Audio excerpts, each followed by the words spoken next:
Hey! I don't know why I started sounding like Hayasaka there, but geez, I leave for 3 days and I forget how to make videos.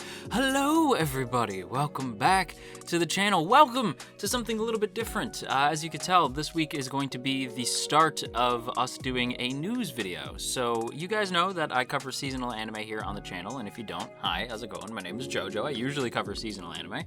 But since a lot of people have told me that they're not always watching the same shows as me, they can't usually watch every single video that I put out, and that's totally understandable. So I figured what better way to do videos that at least everybody can watch than by doing a news video.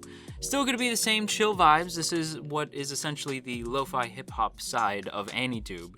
But, you know, I'll be able to catch you guys up on some anime news, manga news, and some video game stuff, even though you guys know, not a big manga fan, but sometimes it does tie in to anime stuff, so I will talk about it where appropriate. And the video game stuff, I'm going to stick more towards, like, JRPGs, anime games, stuff like that. But yeah, this is going to be very much an otaku-centric news type of series, and I don't have a name for it yet. If anybody wants to try giving out name ideas, I'll definitely take those. And forgive me if this is rather scuffed. This is my first time trying this. And I'm not gonna lie to you guys, that break was necessary. I'll go into it more at the end of the video, but I feel fantastic, just if anybody wants to know. I'm in a great mood, but I'll talk about that more at the end of the video. Let's go ahead and jump into our first news story of the day, though. This one should be a surprise to absolutely nobody. Attack on Titan's final season is going to continue this winter season. It was announced by the official Twitter page that episode 76 will air this winter. Now, you didn't see it, but I did throw up some air quotes. I did the quotations with my hands because I don't know what this winter means. Because unless you forget, Attack on Titan final season started in winter, but not usual. Like, it was like the not typical anime start, right? Seasonal anime has their winter season start usually in January, right? January's when the winter anime season starts. Not the winter season itself, but the winter anime season typically starts in January. New shows pick up and start airing by the time January rolls around. However, Titan started airing, I believe, like midway, if not like 2 weeks into December, which is highly, highly irregular. And a lot of people were sort of weirded out by that. I remember when we were doing the Annie Awards, a lot of people were asking where Titan was, but only 3 episodes had aired by that point. So, like, obviously we weren't going to include it. Like, it just didn't make sense. So, Titan I still consider Titan to be a 2021 series. So, to me, that's not that weird. And a running thread I've seen online this week in regard, because there's a lot of news stories this week. A lot of stuff happened at Anime Japan, which is a convention we'll talk about later. But a running theme I've seen is a lot of people going like, oh, 2022, that's so far away. It just sounds like it because it's a futuristic sounding year, but it's next year. Like, it's a few months from now. It's really not that far. But Titan itself has not given us a specific date when episode 76 is even going to happen. Just sort of this winter. So I don't know what that means. It could either mean December or January, and I don't know how many episodes it could be. It could be 13 episodes. It could be 16 episodes. Because again, even 16 is a weird number, right? They had 16 episodes this season. That's weird. Usually a show has 12 or 13. So the Titan news is just this winter. It's just cool that it's coming back. So I just thought I would throw that in at the beginning because it's news that you probably already should know. These videos are just going to be a wrap up, right? It's just that week in review, you know, so that's probably one that you guys have probably heard. Let's get to some stuff that you might not have. Okay, I say might not have, but this next one you probably heard about. Even I heard about it, and I'm not familiar with this series. But Anohana gets a 10th anniversary project. This was announced at Anime Japan. The series will see some sort of 10th anniversary thing. They just say 10th anniversary project. Now, Anohana, I believe, is a TV show, not a movie. But I'm kind of leaning towards this is probably going to be a movie. Because from what I gather and what I know about Anohana, it's about an adorable ghost girl whose friends have, like, kind of, you know, grown a little older. This 10th anniversary project sees them 10 years older. so likely in their 20s or 30s at this point. I don't know how old the characters were. Probably 20s, like late 20s, like me. But they it shows like older versions of these characters who a lot of people have some sort of attachment to. A lot of folks are probably very sentimental about these characters. To me, I was just like, that's cool. Like, I don't know much about Anohana. Maybe I'll watch it on stream if you guys want to watch it with me.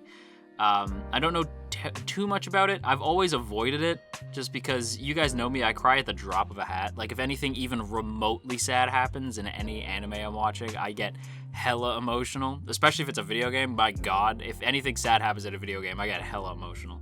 But it's part of the reason why I tend to avoid shows that are just made to be sad, like Anohana or Clannad. Just haven't watched them, don't really feel like it, don't want to explode into a bucket of tears. However, I do think that this whole idea of this like 10-year return to the series is kind of cool, and it did honestly make me want to check out Anohana. Just because, like, I want to know what this 10th anniversary project is about. I think it's super cool. Next bit of news we have, and this one you might not actually know about. So Fruits Basket, the final, is actually going to be receiving ED illustrations from none other than Takaya Sensei herself. Again, announced at Anime Japan, which, if you don't know, is this big anime convention that has like a bunch of different studios who have like a hand in it. A lot of things will get announced at Anime Japan. This was a very busy week to start this whole news roundup thing. But announced at Anime Japan, which is this big consumer show in Tokyo Big Sight.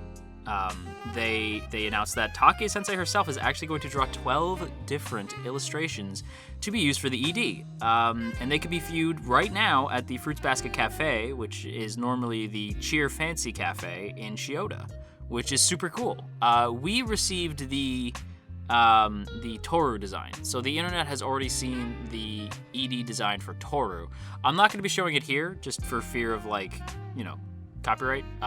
Because when it comes to like promo material that has the word sample on it, I always get nervous because those for some reason seem to attract copyright bots, and your boy needs to stay monetized. So I'm not going to be showing it here. Instead, I'll just be showing this adorable shot from the Fruits Basket ED that always makes me cry, where it's just, it's Toru like reaching out, and I love this shot, but Takaya's design for Toru is still very good. Like, Takaya Sensei's Toru, and Takaya Sensei's like character designs in general, they're different to the way that they're shown in the anime.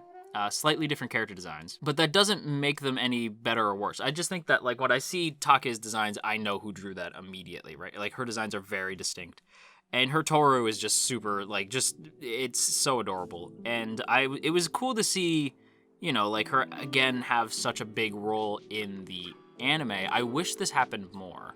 Like, I wish that we had, like, mangaka taking, like, more control over their own projects in anime form, right? Like, kudos to TMS and whoever the producers are for Fruits Basket. Unfortunately, I don't know. Allowing Takaya to have such a big role. Like, Takaya Sensei being so involved to the point of, like, drawing the ED illustrations.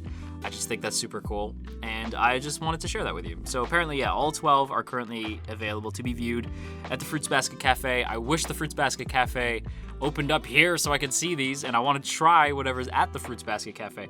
I might have to bug Ami to make some stuff from the Fruits Basket Cafe. If you don't know, Ami does a great job at making, like, the different drinks and items from different cafes in Japan, because they always have those pop-up cafes that I wish they did here. They're so cool. But yeah, Ami's great. Takaya Sensei is great. Fruits Basket is great. That's all I got. Let's move on to the next story. So again, I mentioned that manga news might be covered here. And I said that it would only be covered in relation to if it's going to be animated. You know, like, I'm only going to talk about manga news as long as it correlates in some way to an anime project. And that's pretty much what's happening here. You might have seen in the thumbnail the dad from Spy X Family, which even I've heard about. I've heard about Spy X Family for a hot minute now. And it was revealed, once again, say it with me, at Anime Japan, this is for the fourth year in a row, actually, what the Japan manga fans want to see animated. So this is the manga that Japan wants to see animated, not the manga that the West wants, like, no, this is, like, specifically Japan. And I'm always curious to see the difference in interest between, like, what the Japanese audience wants versus what the, say, like, Canadian audience wants, or the American audience, or the UK audience, you know, like, so on and so forth. Like, I'm always curious to see what the differences in interests are. And it's definitely an interesting poll. So this year they saw more votes than ever, with about 250,000. That's 250,000. That's a lot of zeros. That's a lot of people. And this was revealed on stream. So of that pool of people, that's a big chunk of anime fans, or manga fans, I suppose. Otaku in general. And so that's a great pool to actually try to decipher what people want to see. So, in order, at number 10, you have The Apothecary Diaries. At number 9, you have My Level 999 Love for Yamada-kun. At number 8, you have Komi Can't Communicate. At number 7, you have Oni-chan Is Done For. At number 6, you have Spy X Family.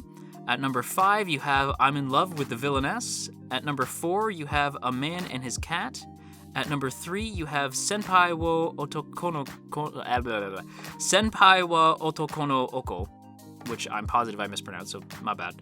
At number 2, you have Solo Leveling. And at number 1, you have The Dangers in My Heart. Now, of these series, I have heard of 3. I've heard of Komi Can't Communicate, because Dakota sings the praises of Komi-san? Komi-chan? Komi Can't Communicate. I've heard of Spy X Family through a lot of people, actually. A lot of people have been really hoping for an anime adaptation of this one in the West, so it's cool that Japan also wants to see that. Solo Leveling was a bit of a surprise. Solo Leveling being the second most requested was a shock. And The Dangers in My Heart, I've never even heard of that. So that being number 1 was certainly a surprise. My thing is, like, we never really seem to be on the same wavelength with Japan. Like, we're usually sort of the same, where we have, like, basic ideas of what we want to see adapted. But I do think it's interesting that no Kaiju number 8 at all. And I've been waiting for a Kaiju number 8 adaptation because that story sounds dope. And so I'm kind of surprised that there's no mention of Kaiju number 8 at all. Or the fact that Spy X Family is only number 6. Like, that to me was really surprising. Or Komi only being like number 8. Like, it's just interesting to me what the Japanese audience wants versus what the Western audience wants. But that's it. That's pretty much all I have on that front. What manga do you want to see get an anime adaptation? Let me know in the comments, I suppose. On to some more bittersweet news. Again, you might have seen this in the thumbnail. But the Tokyo Babylon anime project has officially been canceled, which is kind of a big deal. We haven't really heard of an anime production being canceled like this. Like, this is, like, very much shocking. And at the center of things is, of course, the little anime studio that keeps finding themselves in hot water. It's GoHands. So Clamp and the production committee have apparently lost faith in GoHands and have canceled the anime projects or the anime production for Tokyo Babylon, and will actually find somebody else to pick up the project, which is insane to me. Like, the idea that Clamp has just completely lost interest in having GoHands adapt Tokyo Babylon is nuts. Like, I just think that's such a, like, I can't describe what a big deal that is to me, because it's like, it's just nuts. Like, why even pick GoHands if you were that concerned? No offense, why pick GoHands in the first place? Like, I know that there's people who love GoHands, right? Like, and I respect that. But, like, even my boy's son has love for K-Project, right? So I get it. GoHands does some good stuff now and again, and maybe they would have done a good job with Tokyo Babylon. There are some screenshots that do look pretty cool. However, it's in those screenshots that people, you know, started to notice something negative. And issues really started in November of 2020, after some of these promo arts that were released showed outfits that have already been modeled by K-pop groups and Volks dolls, which I didn't know what Volks dolls were. But apparently a lot of the outfits shown were straight up copyrighted material that GoHands did not get the copyright for, so they basically plagiarized a lot of outfits, and that's not great. And on top of that, after further investigation from Clamp and the production committee, evidence of more copyright infringement was found, and on the 28th, they announced on the official website that they were canceling the project. So here's my big thing. Why did you need to plagiarize at all? You know what I mean? Like, I don't understand. Like, it's a manga. Just take the already existing outfits and carry them over. Why do you need to give them new outfits? Like, to me, it's just like, why? And why, like, you already have existing designs. It's Clamp, for God's sake. Like, why would you not take Clamp designs and just adapt them? Like, and I just feel like a part of me does feel bad for a lot of the animators at GoHands, because it's like, what must it be like to animate in that studio? I don't know. Because, like, everybody seems to just hate this studio. And every time something happens, like, people aren't really feeling that bad. I kind of feel bad, but at the same time, I'm like, it's GoHands. You know, I'd be more shocked if it was, like, another... like, imagine if, like, it turned out that, like, Bones was plagiarizing, or, like Mappa was plagiarizing, right? Like, it'd be crazy, right? Like, KyoAni, like, it would be such a big shock. Be honest with yourselves. GoHands plagiarizing, while it might be a little surprising, did you really expect much else? Like, I'm sorry, GoHands just, their work's not great. Like, I'm just gonna be honest, like, handshakers. Enough said. Well, I don't know why Clamp even picked them in the first place, but yeah, if you were looking for the Tokyo Babylon, I'm afraid that this might end up being on What Happened one day by Matt McMuscles, which is a series I love on YouTube. But I would love to see a What Happened on this, but anime studios are usually so tight-lipped about productions, so I don't know if we'll ever actually know what the hell happened to Tokyo Babylon, like what this version of it would have looked like and like been like, but yeah, I don't know. Here's hoping Clamp finds a good studio to properly adapt the series.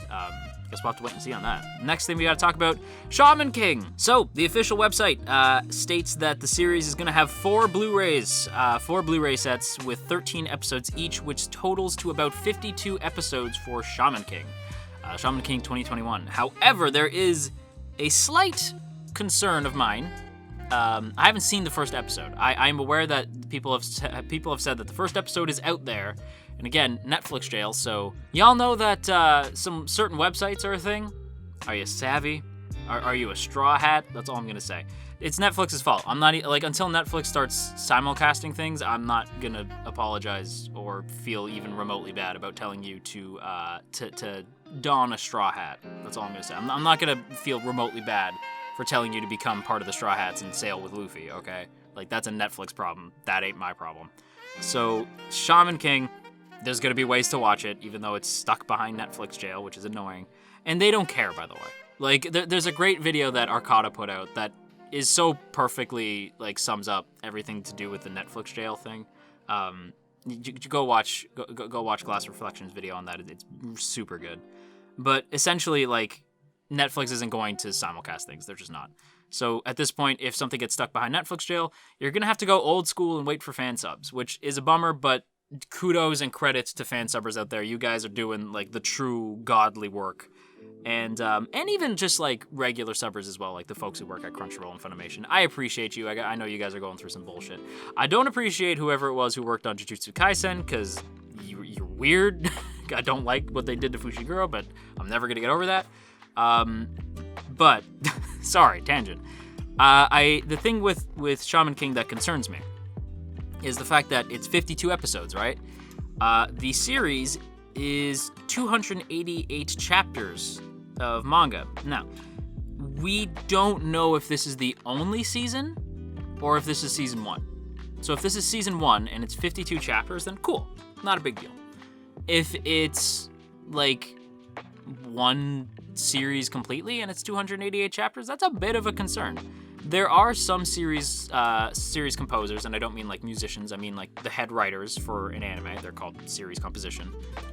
So who's ever in charge of series composition for Shaman King could be top tier and could actually probably adapt 288 chapters into a 52 episode series. It's not impossible. It's just a bit scary. It's an intimidating proposition.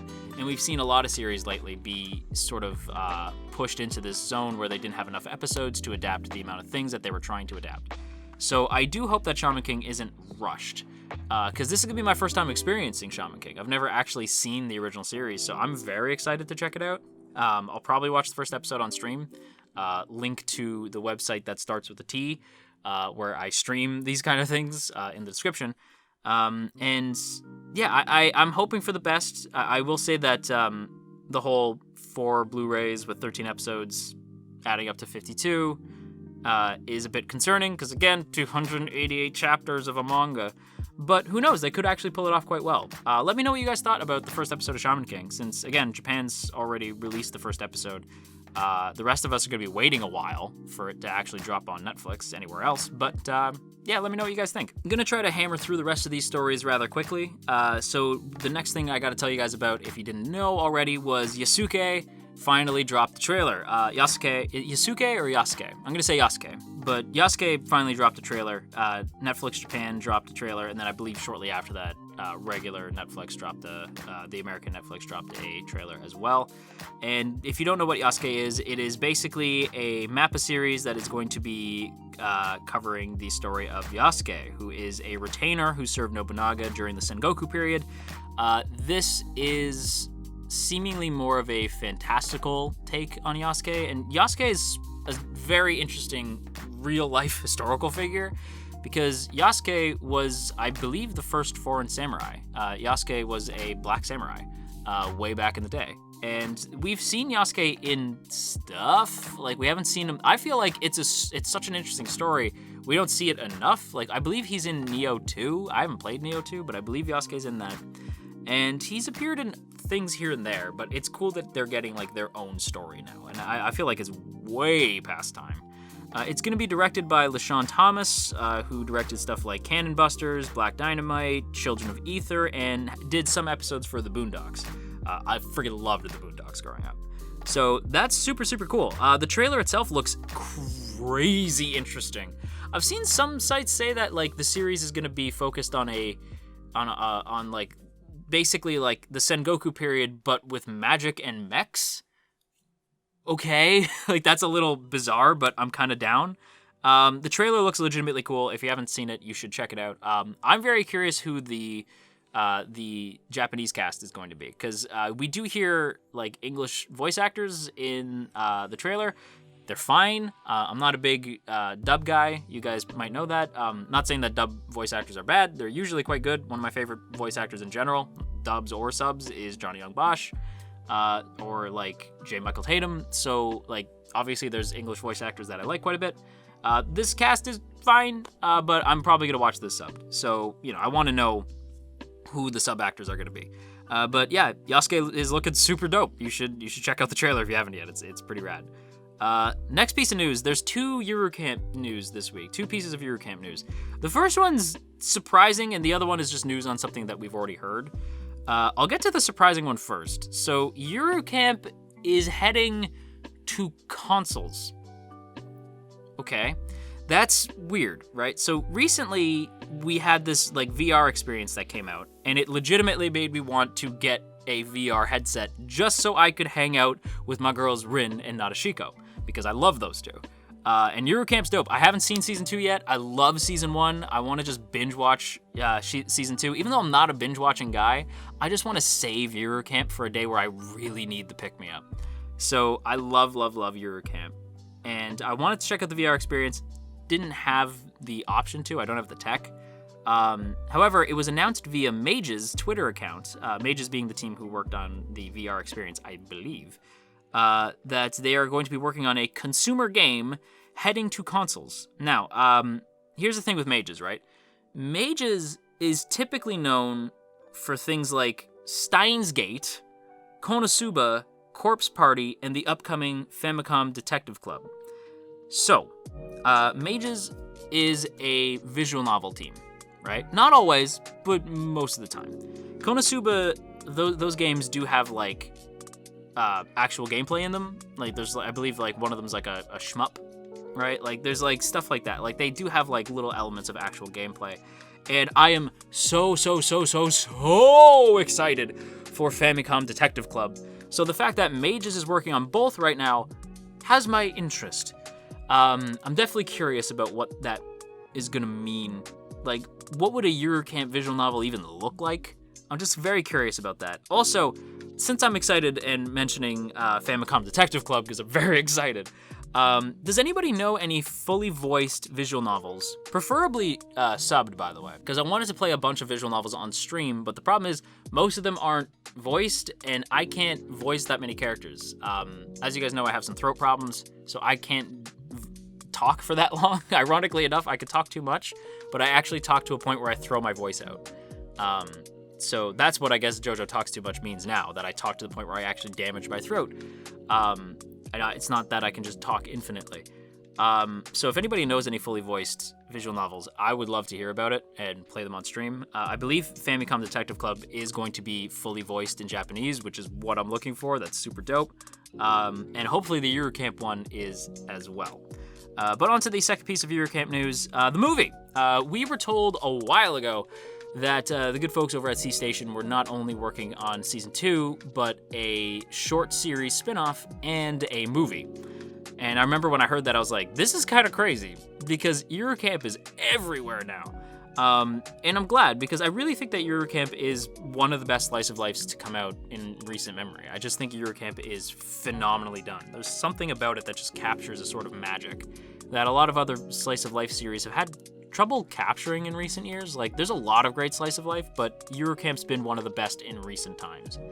And so the fact that we're getting a movie, the fact that they're going to be able to, like, fully show the scope and beauty of Eurocamp, like, that's going to be dope. I can't wait to go camping on the big screen, you know, like, that's going to be really fun. Now, we've known about this for a while, but it is nice to get an official confirmation. The movie is set to drop sometime in 2022, and again, people were like, 2022, that's so far. It's really not. It's a few months away. Like, it's going to be 2022 before you know it. So 2022 is coming up. It'll be here before you know it. The Eurocamp movie is going to be here before you know it. And we did get some concept art drawn by the series director Yoshiaki Kyogoku, where it shows what I assume to be Nadeshiko and Rin. It's just some concept art, just pretty. It looks nice. And that's pretty much all we got on the movie. I don't know what it's going to be, because again, I haven't seen season 2 yet. But they look taller, so part of me is almost wondering, like, are we going, like, are we going to do a time skip? Like, I doubt it, but, like, that'd be kind of cool. That's my theory, like, maybe a time skip for Eurocamp. I hope not, because, I don't know, I just don't want to see, like, usually with the time skip comes the whole, like, we haven't spoken in a while. I'm like, I hate that, because, like, I stayed friends with all my friends from high school, so it's like, I hate that. Like, don't do that. Don't do that whole, like, we haven't hung out for a while, so we're going to go camping again, because we haven't spent time together. No, don't do that. Actually, in more movie news, the next 2 pieces of news are actually movie related, and again come to us from Anime Japan. My Hero Academia World Heroes Mission gets both a trailer and a poster. So this was again revealed at Anime Japan, and the poster features Deku Bakugo Todoroki jumping out of a helicopter. It seems like through the sky. Just sort of jumping, and no parachute or nothing. And in the distance, you see Hawks and Endeavor not far behind. So that makes sense. A lot of this upcoming season and the latter half of last season has been focused on Endeavor and Hawks. Makes a lot of sense that they're there. And we see these new outfits. And again, like, we know these 3 now as the 3 Musketeers. So I'm like, again, like, there's a lot of 3 Musketeers references in My Hero, so I kind of was waiting for them to be referred to as the 3 Musketeers. So that's kind of sick, but I don't know what's up with the new suits. And I think most shocking of all is that the trailer reveals Japanese hero Deku wanted for mass murder. What does that mean? Like that had me go like, what? Like, what's happening? And we see, like, a global threat. and like there's like some sort of world crisis, and Endeavor, Hawks, Deku, Bakugo, and Todoroki are somehow caught up in the middle of it.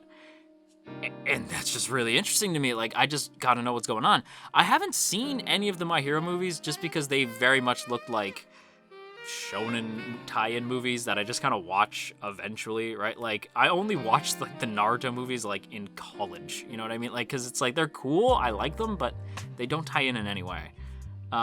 So with the My Hero movies, I've always been kind of like vaguely intrigued. Like the first movie I was vaguely intrigued because I was like, should I see it? Is it gonna tie in? And it kind of does apparently. But this movie has me the most intrigued. I'm like, what's going on? Like, I don't know. It's definitely interesting, and it's gonna be hitting theaters in Japan on August 6th. Who knows when that's gonna come to the West? We're gonna just have to wait and see on that front, especially with the whole, Backstreet Boys reunion tour still very much going strong. If you haven't been vaccinated yet, go do that. And the next piece of movie news, by the way, Black Clover movie, already in the works. So the anime is set to end. Oh, actually, it's already ended. It should have ended March 30th. But fans at least have a movie to look forward to. So there's no news on what it's going to be, whether that's a continuation or your traditional shonen spin-off movie. But the promo art was revealed on the official Twitter page, and you're seeing it right now on screen. Asta as a character, I kind of like. I don't know why. I just do. I've seen up to after he joins the Black Bulls, and I stopped watching. Not because I wasn't interested, it's just because I got busy. I would like to go back to Black Clover because, honestly, I think this series is pretty dope. I know people are probably gonna be like, what, blah, blah, blah, blah, blah, and like some people are probably just gonna double down that I'm stupid because everybody already calls me an idiot, and that's fine. But I think it's cool. Like, I really think it's cool. Does it borrow heavily from other series? Sure. Does every shonen series borrow heavily from every other shonen series? Yeah, you bet your ass. So I don't know why everybody acted all surprised when Black Clover did the same thing. People just... There's a great quote where it's like, okay, why don't we all take a deep breath, relax, and realize that you don't actually care about that. And that's the truth. Like, you don't actually hate Black Clover, you just want a reason to be angry. Full stop. That's what it is. That's Twitter in a nutshell. That's the internet in a nutshell. You don't actually hate the thing, you just want an excuse to be mad. And I don't think that Black Clover is bad at all. Not from anything I saw in the anime. Black Clover is pretty dope. And I genuinely feel bad for Black Clover fans that their series suddenly came to a halt. I hope there's good things on the horizon for Black Clover fans and the series in general. Because, again, I would like to catch up. And I am definitely intrigued enough to do so. My hope for this is that the movie is a sort of stopgap. Is that the movie is like, we're doing this movie, it's going to cover an arc or something like that. It's going to cover, like, something, and it's going to tie in from the end of like the show into what I assume and hope is going to be a more seasonal direction for things. I think seasonal everything is good. Like, long-running shonen anime, they have a special place in my heart. Stuff like Naruto, Dragon Ball, Bleach, like all that stuff. Like, look, I get it. Like, it has a place with me too, but like that era is coming to a close. The last one I can think of that does it well is One Piece, and even One Piece basically treated Wano like a new series, right? Like, it essentially went sort of seasonal. And I do think a seasonal direction for shonen series is just the way. Like, look how well My Hero's doing. Like, it's just kind of the next wave. And I do think even manga should be going like in a more seasonal direction. Like, I think the way that Kubo is doing things with Burn the Witch is the right path. So I'd like to see that moving forward. And the last piece of news this week is going to be King of Fighters news. You guys know me. I love me some fighting games, and I am going to talk about fighting games in these videos. Deal with it. And I'm going to save King of Fighters news always as the last thing in these news videos, because if you don't know, King of Fighters releases a new fighter, or news on a new fighter. They do this big character reveal pretty much every week, and they're going to do so leading up to the release of the game. And so far, we've gotten characters like Benimaru, Mitenkun, Shune, Iori, Kyo, Chizuru, Joe Higashi, Andy and Terry Bogard, Yuri, and Yashiro. So now we've gotten the newest announcement of the newest character for King of Fighters, and of course it's King. If you don't know who King is, King's been like a mainstay in King of Fighters for ever, essentially. They also debuted in Art of Fighting, which is like sort of kind of a prequel. It's set before Fatal Fury, and King of Fighters brings Art of Fighting characters and Fatal Fury characters together, and it's sort of like a different timeline. It's a little confusing, but King's been a part of Art of Fighting and King of Fighters forever. And if you don't know, King is basically like, originally when the series started, King was sort of this androgynous character who was revealed to be a woman, and they entered this sort of like seedy crime world, and they felt it would be less hassle if they just sort of kept their gender a secret. Until later, King of Fighters, where they were like, you know what, screw it, and they sort of like let themselves become more feminine, and they're sort of like Kugisaki in the sense that they're like, I can be pretty and badass now, fuck it. So I love King. King's a badass. King and Chun-Li are the queens of kicks, or the kings of kicks, I suppose. And the combo game looks sick. Nothing too flashy for King Special. I'm a little bit bummed out about that. And the model is very similar to KOF 14. Same thing with Terry. Terry's model wasn't that different as well. But I do think it's just an up-resed, cooler-looking model. If you haven't seen anything from King of Fighters, I highly recommend looking up some of the trailers and some of the gameplay from previous King of Fighters games. Like King of Fighters, if you like fighting games, this is like the combo game. This is where, like this and like, say, Killer Instinct are like the kings of combos, essentially. KOF is like a big mainstay. So if you ever wanted to get into the FGC, the fighting game community, looking through KOF would be a good start, although I would maybe recommend something a little bit easier to start with, like maybe Street Fighter or Tekken. But King of Fighters, yeah. I'm always going to talk about King of Fighters news at the end of these videos, so there you go. But that's pretty much it. That is the end of the news video. That went on for a long time. I'm probably going to have to shorten these videos in the future. Man, I am truly living up to the Talks Too Much name. Hopefully you're all caught up on this week's news. If there's anything I missed, it's probably because it came out either late Thursday or on Friday. And these videos come out on Saturday, but I record them on Friday. So if anything happened in between, my bad, I'll talk about it next week. These are basically just meant to be a sort of news roundup on all things anime, video games from Japan, like just gonna get you caught up on stuff like that. And it's a fun way to sort of enable you guys to continue to watch the channel, even if you're not watching the same shows as me for that particular season. So I hope you guys are enjoying it. I am very happy to be back. I enjoyed my 3 days off. I'm going to continue doing that. Again, I'm going to be squishing videos, like 7 videos a week, all into about 4 days. And that's just what we call self-care. That's just a very important thing that I realized I needed. I needed time off. My brain just can't handle that. Like, I need days off. I need time to rest. That's how I operate. That's how a lot of people operate. I know some other Annie-tubers apparently don't. One even called me lazy. Screw that guy. But no, it's important to take time off and self-care. So yeah, that's pretty much it. I'm in a wonderful mood. I'm in a really, really great mood. And thank you guys for checking out this video. Thank you guys for subbing to the channel. If you haven't yet, go ahead and hit that subscribe button, ring the bell, set notifications to all, let all of AnnieTube know that you're here, boop the up snoot, and share if you care. And of course, before we go, as always, I want to give a big, big thank you to the good folks in the T Squadron. Look at these beautiful people. Look at all these beautiful names. And hey, if you'd like to join these beautiful people, there are 2 ways to do so. The first is by hitting that join button right beside the sub button. That gets you a badge next to your name, some emotes to spam in the comments, and of course your name scrolling past the screen here. Or you could check out that Patreon link in the description. For just $1, you can get your name scrolling past the screen, so that's pretty neat. Either way, whether you hit that Patreon link or check out the join button, or you're even considering it, a big thank you to you. And once again, a big thank you to the good folks in the T Squadron. That's it for me. I am excited. I hope this video does well. Hopefully, fingers crossed. I'm going to do it for an entire season, just to give it a real proper chance. And if it doesn't quite work out, we'll do something different next season. But yeah, I want to spend spring season doing these sort of news videos. Let me know if you have any idea on a name, by the way, because I got nothing. So anyway, bye!